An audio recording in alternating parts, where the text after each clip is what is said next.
मंत्री अण्णासाहेब डांगे, आमदार Gopichand Padalkar, Prakash Shendge, Laxmanrao Hake, advocate Mangesh Sane, Navnath Waghmare, Ramesh Shendge, Jaisingh Shendge, Laxmanrao Gaikwad, Iqbal Ansari, Sneha सोनकाटे, JD Tandel, बापू भुजबळ, अरुण करमाटे, संगीताई खोत, मेनुद्दीन बागवान, सविता मदने, बळीराम खटके, संजय विभूते, विष्णू माने, सर्व माझ्या बांधवांनो, भगिनी आणि मातांनो, सर्वप्रथम मी इथले जे आमचे कार्यकर्ते आहेत ज्यांनी हा मेळावा घेण्यासाठी प्रचंड कष्ट घेतले, खर्च केला, मी या सगळ्यांचे मनापासून आभार मानतो। त्यांना तुम्ही सगळ्यांनी साथ दिली, त्यामुळे तुमचे सुद्धा मनापासून आभार। आज सकाळी कोल्हापूरला आलो, आमचं दैवत महात्मा ज्योतिराव फुले, छत्रपती शाहू महाराज, डॉक्टर बाबासाहेब आंबेडकर, छत्रपती शिवाजी महाराज, पुण्यश्लोक अहिल्याबाई होळकर हे तर आहेतच, पण विशेषतः शाहू महाराजांच्या कोल्हापुरामध्ये पाऊल टाकलं, अंबाबाईचं दर्शन घेतलं आणि या मेळाव्याला येण्यासाठी निघालो। आणि मग जी माहिती आली, हा सांगली जिल्हा क्रांतिकारकांचा जिल्हा आहे, कलाकारांचा जिल्हा, शाहीर अण्णाभाऊ साठे, क्रांतिसिंह नाना पाटील, पठ्ठे बापूराव, बाल गंधर्व बापू विरू वाटेगावकर,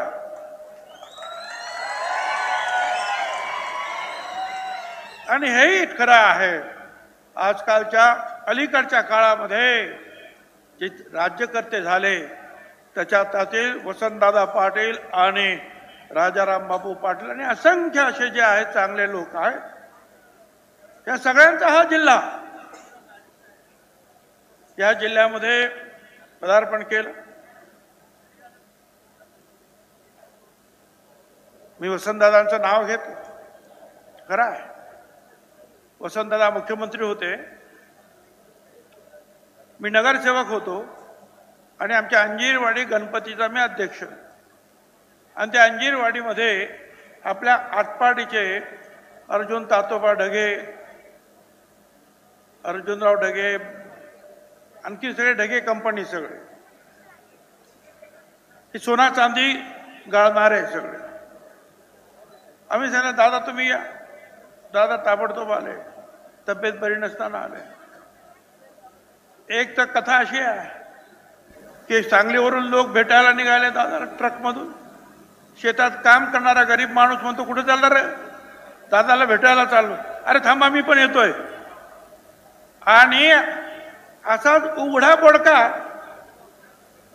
तो आमचा शेतमजूर गाडीत बसला, ट्रकमध्ये तिथे गेला, दादा विचारतात काय रे, अरे तो खमीस कुठे आहे, नाही दादा असंच निघालो, दादानं खमीस काढून दिलं, ते वसंतदादा कुठे, आणि आताची ही मंडळी हीच रॅली इथं कशाला, तीच रॅली इथं कशाला, अरे जरा काहीतरी जे आपल्या वाढ वडिलांनी जे सगळ्यांना बरोबर घेतलं, गोरगरिबांना बरोबर घेतलं, त्याची काहीतरी जाणीव ठेवा। सगळ्यांनीच तुम्हाला मतं दिली आणि तरी तुम्ही, आम्ही काय तुमची काही खासदारकी घ्यायला नाही आलो, लोक ज्याला निवडून द्यायचे ते देतील, पण ही अशी ही माणसं होती, आता त्याचा काही लवलेश काही दिसत नाही। इथे आमच्या धनगर समाजाचे लोक फार मोठ्या प्रमाणावर आहे। मला तुम्हाला सांगायचं आहे, तुम्हाला मल्हारराव होळकर माहिती आहे, पुण्यश्लोक अहिल्याबाई होळकर माहिती आहे, पण मी तुम्हाला सांगतो, राजाश्री जे आहे, राजर्षी चक्रवर्ती राजा यशवंतराव होळकर याचं चरित्र तुम्ही सगळ्यांनी वाचलंच पाहिजे। अतिशय मर्दुमकी असलेला माणूस, अरे 27 वेळेला त्याने इंग्रजांना हरवलं. 35 वर्षाचं आयुष्य फक्त. या पुण्याला भेटायला आले पेशव्यांना, गफलतीनं त्यांच्या भावाला मारलं, त्यांच्या बायका पोरांना अटक केली. यशवंतराव तिथून एकटेच निघाले. कुठे नागपूरला गेले तर तिथे पेशव्यांनी त्यांना अरेस्ट केलं. तिथून त्यांनी तुरुंगात उडी मारली. दिल्लीत गेले, तिथे पेशवे मागे लागले. पण यशवंतराव घाबरले नाही, एकटेच निघाले. जंगलातून वाट काढत गोरगरीब भिल्लांची सेना निर्माण केली. पुन्हा एकदा आपलं राज्य केलं. पेशव्यांना पण हरवलं, शिंदेना पण हरवलं आणि इंग्रजांना 27 वेळा हरवलं. 35व्या वर्षी आपण वाचलं पाहिजे. या महाराष्ट्राला प्रबोधन चळवळीचा मोठा वारसा आहे. छत्रपती शिवाजी महाराज सगळ्यांना बरोबर घेऊनच लढले. त्यांच्याबद्दल काय सांगावं बाबा. बहुजन प्रतिपालक होते. त्यांनी मराठा क्षत्रियांबरोबर रामोशी, कोळी, सोनकोळी, मुस्लिम, बेरड, महार, मांग, माळी या सगळ्या जातीतले लोक आणि शेतकऱ्यांमधून सैनिक आणि सरदार नेमले. सगळ्यांना समान स्थान होतं. गरिबांना स्थान होतं. दरारा असा होता एका तुकडीचा शिवाजी महाराजांच्या. 500 लोकांची तुकडी. घाम फुटायचा सगळ्यांना. मुसलमान होते. 123 मुसलमान सरदार होते महाराजांच्या सैन्यामध्ये. सिद्दी इब्राहिम, सिद्दी जोहर, मसूद खान, अंबर वहाब, शमा खान, नूर खान बेगम, मदारी मेहतर, काजी हैदर, किती नावं सांगायची, अनेक. अंगरक्षक त्यांचे बॉडीगार्ड 3 मुसलमान होते.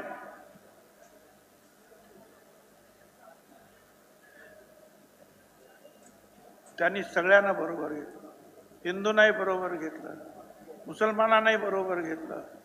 त्यांनी हिंदू मधल्या लहान लहान जातींना बरोबर घेतलं. शिवछत्रपती आग्र्यामध्ये तुरुंगात सापडले.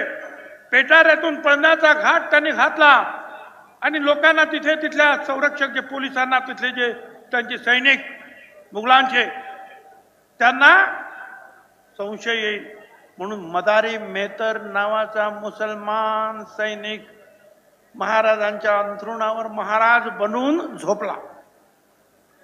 त्या सगळ्या मुघलांना वाटलं महाराज झोपलेले आहे. महाराज पिटाऱ्यातून निघाला. नंतर हा मदारी मेहतर मुसलमान हा सुद्धा पोहोचला रायगडावर आणि महाराजांनी सांगितलं माग तुला काय पाहिजे. त्याने सांगितलं महाराज मला काय नको, फक्त ह्या सिंहासनाची जबाबदारी त्याची साफ सफाई ही फक्त मदारी मेहतर करील, आणखीन कुणी नाही. काय नाही, ही अशी माणसं होती. 12 बलुतेदार, बहिर्जी नाईक रामोशी, सदोबा माळी माळी, संभाजी करवर धनगर, नेमाजी शिंदे धनगर, येसाजी गायकवाड माळी, शिवा काशी नावी, जीवा महालाव नावी, येसाजी कंक कोळी, सूर्याजी मालुसरे धनगर, तानाजी मालुसरे, लायाजी पाटील कोळी, कान्होजी आंग्रे कोळी, बाजीप्रभू देशपांडे कायस्थ, मदारी मेहतर मुस्लिम, काजी हैदर मुस्लिम, रायप्पा महार महार, सिद्धाप्पा महार. हे अशी सगळी होती. तेव्हा महाराष्ट्र उभा राहिला छत्रपती. पण आता वेगळंच चाललंय गड्या. छत्रपती शिवाजीचं नाव घेतात, शिवाजी महाराजांचं, आणि आपल्याच लोकांवर हल्ले करतात. मागच्या ऑगस्ट सप्टेंबर 2 महिने मला शिव्या देत होता हा तिथला नवा नेता. मी काही केलं बोललो नाही. पण बीडला त्याने आमदारांची घरं जाळली, ओबीसी कार्यकर्त्यांची हॉटेल जाळली, हल्ले केले, त्यांच्या बायका मुलांचे जीव धोक्यात घातले, राख रांगोळी केली त्यांच्या घराची. त्यावेळेला छगन भुजबळ तिथे गेला आणि जायच्या अगोदर आणि गेला आणि सांगितलं आता छगन भुजबळ गप्पा बसणार नाही. तुम्ही अशा रीतीनं जे ओबीसींना आणि या सगळ्या लोकांना वेठी धरू शकत नाही. त्यांची घरं दारं जाळण्याचा काय अधिकार आहे तुम्हाला. छगन भुजबळ तिथे गेला. अंबडच्या लोकांनी आले, भुजबळ साहेब मिटिंग घ्यायची. कुठे? या नवा जो नेता आहे ना त्याच्या अड्ड्यामध्येच, जवळच. म्हटलं येतो. 16 तारखेला राजीनामा दिला मंत्रिपदाचा आणि 17 तारखेला अंबडला लाखो लोकांची जाहीर सभा घेतली. मी मग सांगितलं मंत्री आमदार हे सगळं नंतर, पहिल्यांदा हा महाराष्ट्र वाचवला पाहिजे. आणि हा महाराष्ट्र सगळ्यांचा, कारण महाराष्ट्र मेला तरी राष्ट्र मेले. हा मराठा विना राष्ट्र, मराठा म्हणजे आपण सगळे, मराठा विना राष्ट्र गाडा न चाले. खरा वीर वैरी पराधीनतेचा महाराष्ट्र आधार या भारताचा. हा महाराष्ट्र असा लोळापांगळा होऊन जाईल. गावागावातून हल्ले होत आहेत. आमच्या नाभिक बांधवांच्या दुकानावर हल्ले होतात. लहान लहान मुलांची डोकी फोडली जात आहे. अनेक वेळा त्यांच्या तक्रारी घेतल्या जात नाहीत. रात्री 12 वाजता SP ला फोन कर, याला फोन कर. काय चाललेलं, कशासाठी? तुम्हाला आरक्षण पाहिजे, जे काही कायद्याने आहे ते घ्या. आम्ही काही मागतच नाही.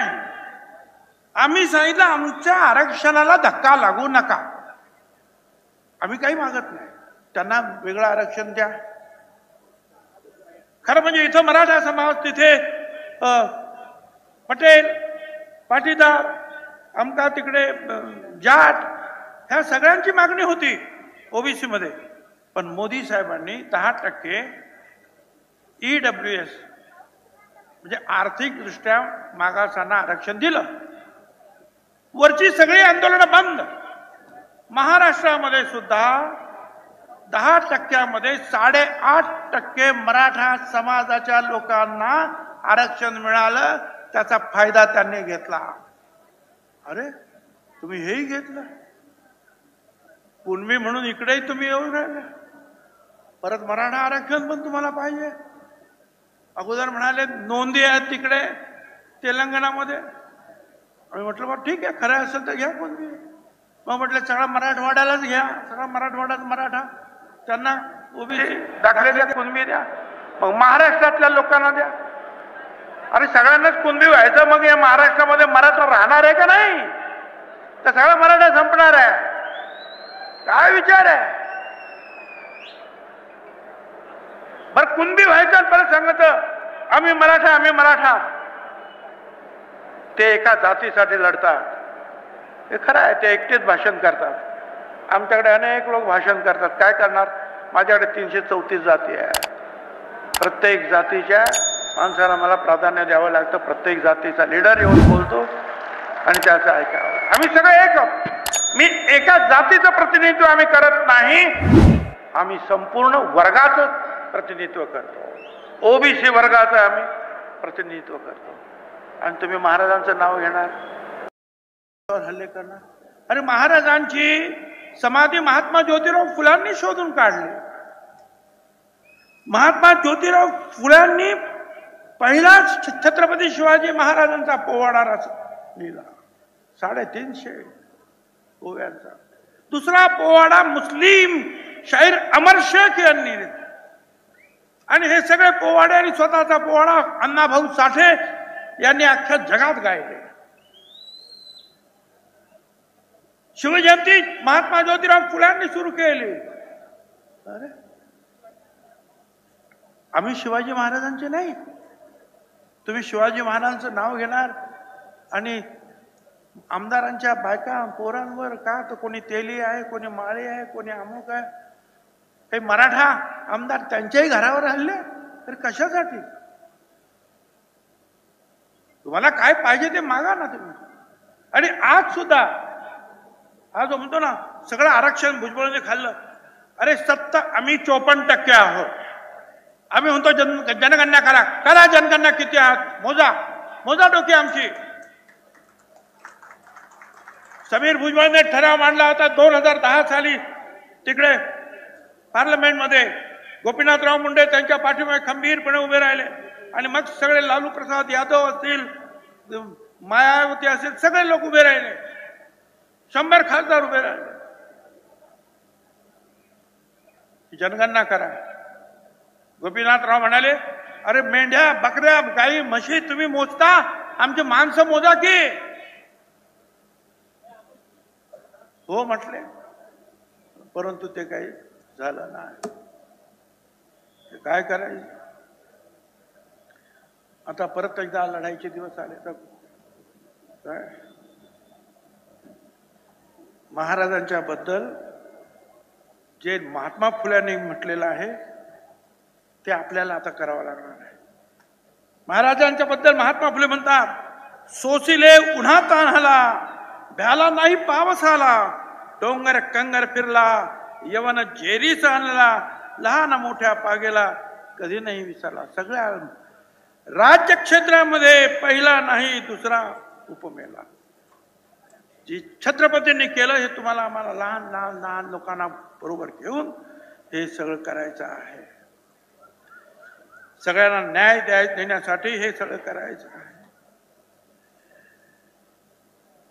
मगाशी तुम्हाला सांगितलं की हे सगळे संत सुद्धा असेच होते. सगळे संत वेगवेगळ्या समाजाचे, लहान मोठ्या समाजाचे. असं असताना मला आता विचारायचं आहे की ठीक आहे, महायुतीचं सरकार आहे.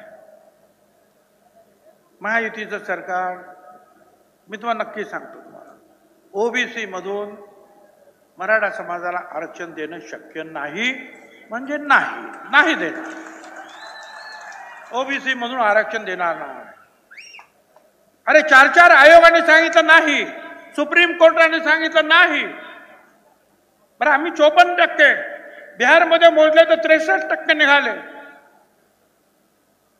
हे बाठिया कमिशन वगैरे मी मानत नाही. घाईने जे आहे त्यावेळेला खानविलकर नावाचे जज बसले होते सुप्रीम कोर्टात, 15 दिवसातच करा, एम्पिरिकल डाटा आणा, नाहीतर निवडणुका घ्या. आणि 92 नगरपालिकांचे इतर निवडणुका घेतल्या, एक सुद्धा ओबीसी नाही.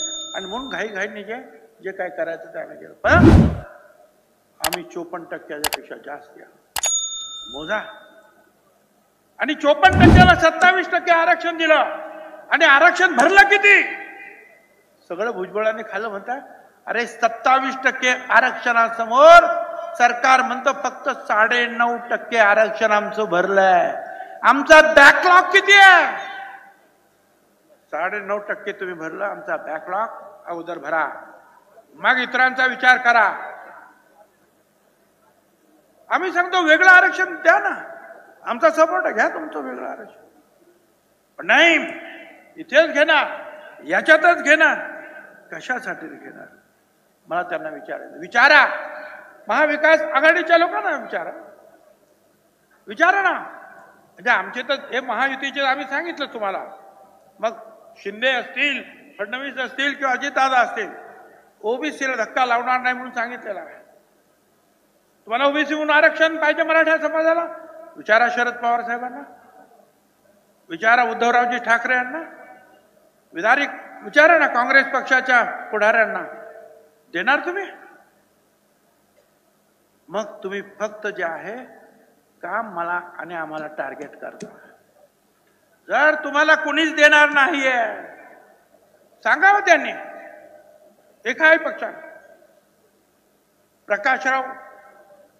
प्रकाशभाई आंबेडकर त्यांचाही पक्ष, त्यांनी तो ओबीसी बचाव मोर्चाच सुरू केला. ते तर देणं शक्यच नाही. मी आभारी आहे. प्रकाशभाई आंबेडकर सारखे असे जे लोक मदत करतात त्यांचा मी आभारी आहे.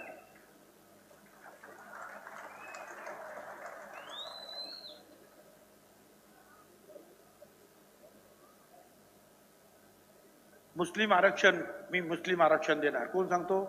अन्नमान पुढारी सांगतो. त्याला म्हणावं, अरे 20-25 वर्षापूर्वीच फार मोठे कलाकार दिलीप कुमार हे विलासराव देशमुख आणि माझ्याकडे आले आणि मला सांगितलं, भुजबल जी आप अगर माली है, आपको आरक्षण है, मैं तो बागवान हूँ, माली और बागवान तो एक ही है, जब तुमको आरक्षण है तो मुझे क्यों नहीं है? मैं बोला जरूर दूंगा. आणि मग त्यानंतर आम्ही आरक्षण दिला. भगवान यांना दिलं, आपले खाटीक तिकडे कुरेशी त्यांना दिलं, आपले भाऊसाहेब तिकडे मणियार त्यांना दिलं. असे जे जे म्हणून आहेत मुस्लिमांमध्ये ओबीसी सारखे, त्या सगळ्यांना आरक्षण दिलेलं आहे. त्यासाठी दिलीप कुमार, आमचे शबीर भाई अन्सारी हे गावागावात गेले, प्रचार केला. नाही मी आता मुस्लिमांना सुद्धा आरक्षण देणार आहे. तू काय मुस्लिमांना आरक्षण देतो? तर समजतं का आरक्षण म्हणजे काय? आरक्षण म्हणजे काय? बाबासाहेब आंबेडकरांनी का आरक्षण दिलं हे ज्यांना अगोदर समजून घ्या. हजारो वर्ष जे दबले गेले, पिचले गेले, सामाजिक दृष्टीने मागास राहिले, त्यांना पुढे आणण्यासाठी हे आरक्षण आहे. हे हा गरीब आणि श्रीमंत हा प्रश्न येत नाही. समजा आजचा गरीब आहे एखादा, समजा मराठा समाजाचा एखादा गरीब आहे, त्याला आरक्षण दिलं, उद्या तो श्रीमंत झाला, मग आरक्षण काढून घ्या. आणि उलटे समजा हा श्रीमंत आहे म्हणून आरक्षण नाही, उद्या तो गरीब झाला, मग त्याला आरक्षण द्यायचं का नाही? अहो, आरक्षण हे आर्थिक स्थितीवर नाही. आरक्षण सामाजिक दृष्ट्या जे मागास राहिलेले आहेत त्यांना वरती आणण्यासाठी. पण ज्याला माहीतच नाही आरक्षण काय म्हणतात ते काय, एकदा म्हणेल हे, एकदा म्हणेल ते, एकदा म्हणेल मराठवाडा, एकदा म्हणेल कुणबी, एकदा म्हणेल सगळा महाराष्ट्र, एकदा म्हणेल इथंच तिथंच, आता म्हणेल सगळे सोयरे. अरे सगळे सोयरे ते कुठून आणलं नवीन? मगाशी सगळ्यांनी सांगितलं, आपण वडिलांचं नाव लावतो की नाही? आडनाव वडिलांचं नाव लावतो. भारतामध्ये वडिलांच्या पितृसत्ता काय आपली पद्धती. हा म्हणतो सगळे आणि सोयरे त्यांना पण द्या. मी 4 माझी ऍडव्होकेट जनरलला विचारलं, 4 आणि 1 चीफ जस्टिस हायकोर्टाचे, त्या सगळ्यांचं लेखी घेतलं, हे घ्या, हे असंच आहे काय. त्यांनी सांगितलं हे शक्यच नाही. हे जर केलं तर एखादा ब्राह्मण समाजाच्या बांधवाला वाटलं की ओबीसी मध्ये आरक्षण, तर तो सुद्धा घेईल म्हणे. असं आरक्षण सगळ्या सोयऱ्यांना देणं शक्य नाही. द्यायच्या असेल 8 लाख आम्ही हरकती घेतलाय, त्या सगळ्यांची जी आहे सुनावणी करा सुनावणी त्यांची. मी घेतल्याशिवाय राहणार नाही. अरे काय चाललेलं आहे? सगळ्यांनीच खरं म्हणजे जे आहे हे त्यांची जी सगळ्या पक्षांची भूमिका आहे ती स्पष्ट केली पाहिजे. ते सुद्धा फिरतायत काय, आमच्या नावाने शंख फोडतायत. आम्ही शांत आहोत, कायद्याप्रमाणे चालणार आहोत. उगीच उठ सूट वाटेल ते बोलणार नाही. मी हेही बोलणार नाही की सगळा मराठा समाज वाईट आहे, सगळ्यांना वाईट टाका, नाही. पण जो ओबीसीच्या जीवावर उठला त्याला मात्र तुम्ही अजिबात सोडू नका, एवढंच मला तुम्हाला सांगायचं. अनेक मराठा आहेत नाही ते एक तर शांत आहेत किंवा आपल्या बाजूने बोलत आहेत. सगळ्यांच्या विरुद्ध मी नाही. आणि आपण सुद्धा एकीनं राहिलं पाहिजे. हा जो ही जी रॅली निघाली एल्गार, हा एकीने आणि त्यांना सांगतो मी, तुमसे रोका न जाएगा हमारा काफिला, हमने ये भीड़ नहीं, लोगों के दिल जीते हैं, लोगों के दिल जीते हैं. आणि तुम्हाला सगळ्यांना सांगतो, बदल जाओ वक्त के साथ या फिर वक्त बदलना सीखो. मजबूरियां तो आती आ जाती है, मजबूरियों को मत कोसो. हर हाल में चलना सीखो और हर हाल में जीतना भी सीखो.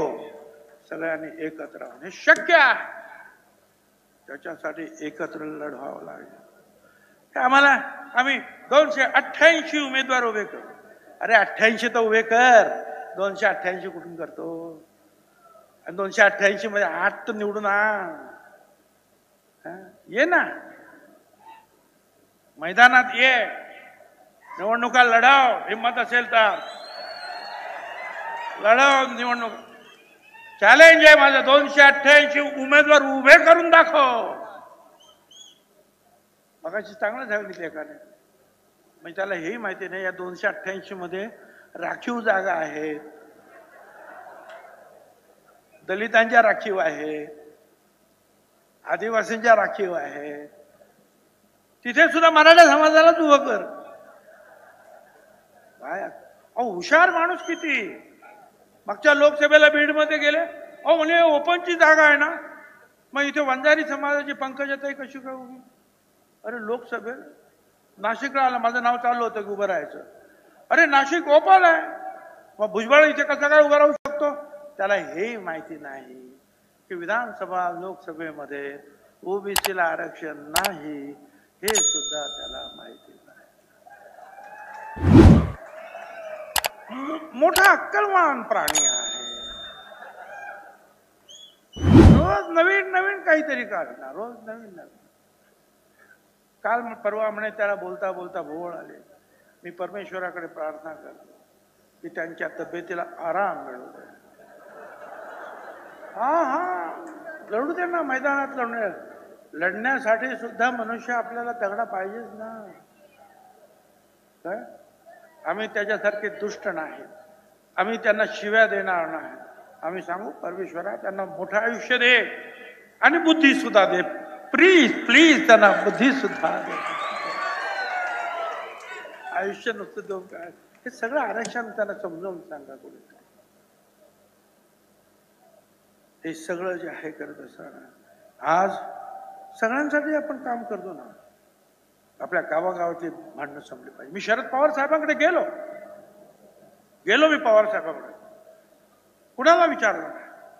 सकाळपासून या टीव्हीवर चालू होतं, भुजबळ गेले पवार साहेबांचे, ते पवार साहेब त्यांना भेटत नाही, ते अमुक आहेत तमुक आहेत. मी गेलो, माझ्या अगोदर मिलिंद नार्वेकर शिवसेनेचे MLC ते भेटायला आले होते. ते 10 वाजता गेले म्हणून मी 10:15 वाजता गेलो, तर ते पण बाहेरच बसलेले होते. काय झालं, साहेब तब्येत बरी नाही, झोपलेले. त्यांच्याशी 15-20 मिनिटं बोललो. मग ते साहेबांचे जावई आले सुळे, म्हणे जरा आतमध्ये या. ते मिलिंद नार्वेकर, मग ते आतमध्ये भेटले की नाही माहीत नाही, आले आणि मग माझ्याशी परत बसले गेले. मग मला म्हणे अहो ती साहेबांची तब्येत बरी नाही. म्हटलं ठीक आहे, झोपू दे त्यांना, मला पण एक कुशी आणून द्या, मी पण या कोचावर जरा झोपतो, आणि एक पुस्तक आणून द्या. मला आभार मानले त्या पाहिजे त्या लोकांचे, तिथल्या जे सेवक वर्ग. नेमकं शाहू महाराजांचं पुस्तक मला आणून दिलं, बस वाचत बसलो. मी म्हटलं साहेब जेव्हा उठतील तेव्हा मी भेटणार आहे, तोपर्यंत मी आहे इथे. आणि साहेब खरोखरच आजारी होते, काय खोटं सांगायचं कारण नाही. उठल्यावर त्याने मला ताबडतोब बोलवलं. ते पलंगावरच झोपलेले होते. मला विचारलं त्याने कशाला आला. आवाज खोल गेलेला होता, आजारी होते, खरं आहे. मी कधी त्यांना पलंगावर झोपलेलं कधीच पाहिलेलं नव्हतं, पण ते आजारी होते, झोपले होते. पण तोपर्यंत भुजबळाला भेटलेच नाही. 2 तास भुजबळ बसून आले. होय, मी 2 तास नाही 10 तास बसलो असतो. कुणासाठी? माझ्या गोर गरीब त्या ओबीसीच्या लहान लहान घरांवर हल्ले होत आहेत, लहान लहान पोरांची डोकी फोडली जात आहेत, त्यांचे हॉटेल तोडली जात आहेत, त्यांच्या विरुद्ध मारामाऱ्या केल्या जातात, त्यांच्या विरुद्ध कारवाई होत नाही. त्यांच्या संरक्षणासाठी मी जाणार, मी पवार साहेबांकडे जाणार, गरज पडली तर मोदी साहेबांकडे जाणार, राहुल गांधी कोणाकडे पण जाईल, ह्या गोर गरिबांसाठी जाणार. आणि मी पवार साहेबांना हेच म्हटलं, मी काही मागायला स्वतःसाठी गेलो नाही. मी हेच म्हटलं, पवार साहेब तुम्ही सर्वपक्षीय मिटिंगला आलात ना, गावागावात लढाया चालू आहे. ते म्हणाले खरं आहे. मी बीडला गेलो होतो, मला काही लोक भेटले, हे मराठ्याचं हॉटेल आहे, त्या हॉटेलात जायचं नाही, ते वंजारी समाजाचं लग्न आहे, मराठ्यांनी जायचं नाही. म्हटलं हे काहीच नाही, डोकी फोडताय. हा महाराष्ट्र आपल्याला बघायचं आहे का? तुमचं आमचं सगळ्यांचं काम नाही. राजकारणाच्या ठिकाणी कोण जिंकणार कोण हरणार ते पाहू, त्याच्याबद्दल आमचं काही म्हणणं नाही. परंतु हा महाराष्ट्र जो आहे हा शेवटच्या गावापर्यंत हे समाज एकत्र ठेवण्यासाठी आपण प्रयत्न करणार की नाही. त्यांनी सांगितलं मला 50 लोकांमध्ये आम्हाला म्हणून मी काय बोलू. म्हटलं तुम्हाला पाहिजे तेवढे लोक तुम्ही सांगा, तेवढ्या लोकांवर बोला, परंतु बोला आणि सगळ्यांनी एकत्र येऊन. कारण आरक्षण दिलं आणि ज्या ज्या वेळेला या राज्यामध्ये तुम्ही मुख्यमंत्री असताना असे काही प्रसंग आले त्यावेळेला सर्व पक्षाच्या लोकांना बरोबर तुम्ही घेतलं, त्यांच्याशी चर्चा केली आणि मार्ग काढला. मग आता का नाही, आता सुद्धा तुम्हाला तो काढावा लागेल. आणि मग त्यांनी सांगितलं ठीक आहे काय. मी म्हटलं त्यांना बोलू का इकडं. म्हणजे नको, मी स्वतः फोन करणार आणि मुख्यमंत्र्यांना भेटणार आणि आम्ही पाहू काय करणार. त्याच्यानंतर झाल्या मिटिंगा सुरू आहेत त्यांच्या. मला वाटतं, खात्री आहे मला, महाविकास आघाडीचे असतील आणि महायुतीचे असतील, कुठलाही जो प्रमुख नेता आहे त्याला वाटत नाही की गावागावामध्ये लढाया व्हावा. पण हा जो आहे सगळ्यांना शिव्या देणारा, ते विरोधी पक्षाचे लोक मिटिंगला गेले नाही तर त्याला हा म्हणतो यांना काय रोग भरला का नाही गेले तिकडे मिटिंगला. म्हणजे कोण, शरद पवार साहेब, उद्धव ठाकरे म्हणा का नाना पटोले. अरे काय काय बोलण्याची तुझी भाषा आहे, जरा नीट बोल ना. काही जरी झालं तरी महाराष्ट्राची सेवा केलेले नेते आहेत आमच्या विरुद्ध. इलेक्शनला आम्ही त्यांच्या विरुद्ध, ते आमच्या विरुद्ध. परंतु बोलण्यामध्ये थोडा तरी ताळतंत्र ठेवणार की नाही, प्रत्येकाच्या विरुद्ध. आता मध्येच काय तर फडणवीसला पहिली शिवी, दुसरी शिवी मला, त्याच्यावरून तो प्रवीण दरेकर आणि प्रसाद लाड यांच्यावर घसरला. मग ते पण याला भिडले. त्याने काढलं भुजबळांचं रक्त असं आहे तर त्याने काढलं तुझं रक्त तसं आहे. तर काय सगळ्यांच्या विरुद्ध हा. जरा कोणी जर त्याच्या बाजूने बोललं नाही तर हा त्यांच्या विरुद्ध जाणार आहे. मला एवढंच सांगायचं आहे, आपण सगळ्यांसाठी काम करायचं आहे, सगळ्यांना बरोबर घेऊन जायचं आहे. निवडणुकीमध्ये एकमेकांना पाय ओढण्याचा, खेकण्यासारखा प्रयत्न करू नका. एक धनगर उभारायला मजबूतीनं सगळे माळी असतील का कोळी असतील, हे भटक्या सगळ्यांनी उभं राहा त्याच्या पाठीमागे. नाही तर एक माळी उभा राहिला का दुसरा माळी उभा राहतो, तिसरा माळी उभा राहतो, धनगर. अरे अरे अरे सगळा खेळ खल्लास. काय तो जसं करील आपण पण करूया ना, लढूया आपण, पाहू तर खरं. आपली सुद्धा शक्ती आहे. आणि या सगळ्या राजकीय पक्षांना मला सांगायचं आहे की या सगळ्यांना बरोबर घेऊन जाणं तुमचं काम आहे. तुमची भूमिका स्पष्ट करा, तुमची भूमिका स्पष्ट करा. आज आम्ही तर सगळ्यांसाठी काम करतो आहोत. आज ज्या अनुसूचित जातीसाठी आम्ही पार्टी काढली, जमाती आहेत आदिवासी तारती काढली, मराठा समाजासाठी सारथी, ओबीसीसाठी महाज्योती, खुल्या प्रवर्गासाठी अमृत, मातंग समाजासाठी आरटी, मुस्लिम बांधवांसाठी सुद्धा MRTI, त्यांच्यासाठी सुद्धा काम केलं. शासनाने निर्माण केलेली नवीन नवीन महामंडळ, विणकर समाजाचा आर्थिक विकास मंडळ सुरू केलं, नाभिक समाजासाठी केश शिल्पी महामंडळ उभं केलं. सगळ्यांनी आपण एकत्रित राहूया. आपले संत सुद्धा सगळ्यांचे होते. संत तुकाराम, कुणबी समाज, सावतामाळी, माळी, संत नामदेव शिंपी, नरेश सोनार, संत सेना महाराज नाभिक, संत गोरोबा कुंभार, गाडगे महाराज परीट समाज, संत रोहिदास चर्मकात, चोखामेळा दली, जगनाडे महाराज तेली, बसवेश्वर, संत लिंगायत, संत सीताराम बाबा लोहार, सेवालाल महाराज बंजारा, विश्वकर्मा भगवान सुतार, संत बहिणाबाई ब्राह्मण समाज. सगळ्यांनी हेच सांगितलं रे, विष्णुमय जग वैष्णवाचा धर्म, भेदा भेद ब्रह्म अमंगळ. सगळ्यांना एकत्र घेऊन जाऊया ना. महात्मा फुलेंनी हेच सांगितलं, धर्म राज्य भेद मानवा नसावे, धर्म राज्य भेद मानवा नसावे, सत्याने वर्तावे ईशासाठी. सत्याने, सत्य काय आहे? सत्य हे मागासवर्गीय मागास आहे आणि त्यांना बाबासाहेब आंबेडकरांनी आरक्षण दिलेलं आहे, हे सत्य आहे. आणि मग ते आरक्षण सांभाळण्यासाठी तुम्ही आम्ही मग गाव पातळीपासून सगळ्यांनी एकत्रित राहिलं पाहिजे. हे का असं होतं? गावागावात आपण एकमेकाच्या विरुद्ध भांडतो, मग तालुक्यात भांडतो, मग जिल्हा परिषदला भांडतो, मग आपोआप आमदारकीला भांडतो, इकडे आपण कुठेच नाही, मग आपोआपसात भांडतो. गावागावातून तुमची जी एकजूट पुढे आली पाहिजे. काही ठिकाणी प्रयोग झाले आणि काही ठिकाणी आमच्या काही महिला ज्या आहेत मागासवर्गीय त्या सुद्धा फक्त ओबीसी पर्व एकच सर्व एकच बॅनर लावला आणि सरपंच म्हणून निवडून आल्या सगळ्यांच्या विरोधात. हे सगळं होतं, पण तुम्ही एकत्र राहा एवढंच मी तुम्हाला सांगतो.